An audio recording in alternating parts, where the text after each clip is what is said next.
అదేవిధంగా గ్రామ సచివాలయం, వార్డు సచివాలయాలు మనందరికీ తెలిసిందే. 11,162 village secretariats, 3,842 ward secretariats, 3,842 ward secretariats ఇంతకుముందు ఎస్టాబ్లిష్ చేయడం జరిగింది. దాంట్లో 11 మంది విలేజ్ సెక్రటేరియట్లు, 10 మంది వార్డ్ సెక్రటేరియట్లో అలాట్ చేశారు ఎంప్లాయీస్ని. కానీ ఒక ఆలోచన రహితంగా చేసిన కార్యక్రమం కానివ్వండి, లేకపోతే ముందు చూపు కానివ్వండి, లేకపోతే ఏదైనా ఆలోచనకి ఫైనాలిటీ ఇవ్వకోకుండా చేయటం మూలంగా ఈ గ్రామ సచివాలయాలు అంత ఎఫెక్టివ్గా ప్రజలకి మేలు చేసే విధంగా పనిచేయట్లేదనే అభిప్రాయం ఉంది. తర్వాత వీళ్ళందరినీ కూడా గవర్నెన్స్ చేయటం కానివ్వండి, వాళ్ళకు ఒక మార్గదర్శకం ఇవ్వటం కానివ్వండి, ఈ చాలా లోపాలు కనపడతా ఉన్నాయి.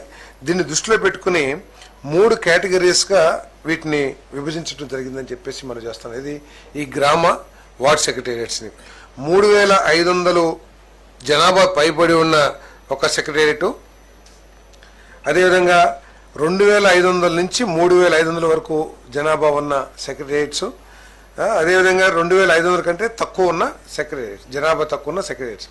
ఈ 3 సెక్రటేరియట్స్ని ఏర్పాటు చేసి 2,500 కంటే తక్కువ ఉన్న జనాభాలో 6గురిని, 2,500 నుంచి 3,500 వరకు ఉన్న జనాభా ఉన్న సెక్రటేరియట్స్లో 7 మందిని, 3,500 పైబడి ఉంటే 8 మందిని ఈ ఆల్రెడీ అపాయింట్ అయిన వారందరినీ కూడా కేటాయించడం జరిగిందని చెప్పేసి మనం చేస్తాం. నేను వార్డు, విలేజ్ 2 కూడా ఈ జనాభాను బట్టి 3,500 పైబడి ఉంటే ఒక కేటగిరీ, ఏ కేటగిరీ అనుకోండి, అక్కడ 8 మెంబర్స్. 2,500 నుంచి 3,500 వరకు ఉంటే బి కేటగిరీ, అక్కడ 7 మందికి. అదేవిధంగా 2,500 ఉంటే ఒక కేటగిరీ, దాంట్లో 6 ఎంప్లాయీస్ని ఇవ్వడం జరుగుతుంది. దీంట్లో వీరిని multipurpose functionaries, technical functionaries, aspiration functionaries అని చెప్పేసి వీళ్ళని కూడా 3 విభాగాలుగా డివైడ్ చేయడం జరిగింది ఎవరిని, ఎంప్లాయీస్ని. దీంట్లో ఏంటంటే టెక్నికల్ ఫంక్షనరీస్ ఏదైతే ఉన్నారో వీళ్ళు అగ్రికల్చర్ డిపార్ట్మెంట్ కానివ్వండి, పంచాయతీరాజ్ డిపార్ట్మెంట్ కానివ్వండి, వీళ్ళందరికీ కూడా అనుసంధానంగా ఉంటారు. ఆ డిపార్ట్మెంట్స్కి వీళ్ళ సేవలు ఏదైనా కావాలంటే GAD ప్రిన్సిపల్ సెక్రటరీ ఎవరైతే ఉన్నారో వారి ద్వారా వీళ్ళ సేవల్ని వినియోగించుకోవడానికి అవకాశం ఉంటుంది.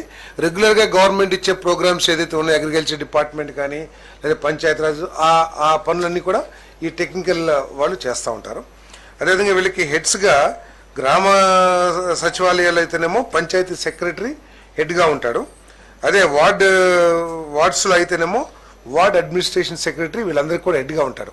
దీంట్లో ఏంటంటే ఇప్పుడు ప్రస్తుతం ఉన్న సిస్టంలో ఎవరు హెడ్డింగ్, ఆ మొత్తం 10 మందికి హెడ్ అనేది ఒక నిబంధన లేకుండా ఉండటం మూలంగా వార్డ్ సెక్రటేరియట్ ఏమో వార్డు సచివాలయంలో, పంచాయతీ సెక్రటరీ ఏమో విలేజ్ సెక్రటేరియట్లో హెడ్గా ఉంటారని చెప్పేసి మనం చేస్తాం. ఇదంతా ఏంటంటే ఎఫెక్టివ్గా రేషనలైజ్ చేసి ప్రజలకు ఇంకా మెరుగైన సేవలు అందించడం కోసం ఈ నిర్ణయం తీసుకోబడిందని చెప్పేసి మనం చేస్తాం. నేను మరి ఏదైతే యాస్పిరేషనల్ ఫంక్షన్స్ ఉన్నారో ప్రభుత్వం సాంకేతికంగా అనేక విధానాలని అమల్లోకి తీసుకొస్తూ ఉంది. డ్రోన్ కానివ్వండి, లేదా ఆర్టిఫిషియల్ ఇంటెలిజెన్స్ కానివ్వండి, లేదా IoT కానివ్వండి, ఇవన్నిటిని కూడా ఏంటంటే క్వాలిఫికేషన్, ఈ వార్డ్ సచివాలయం ఈ స్టాఫ్ అందరూ కూడా చాలామంది హైలీ క్వాలిఫైడ్ పర్సనల్స్ ఉన్నారు.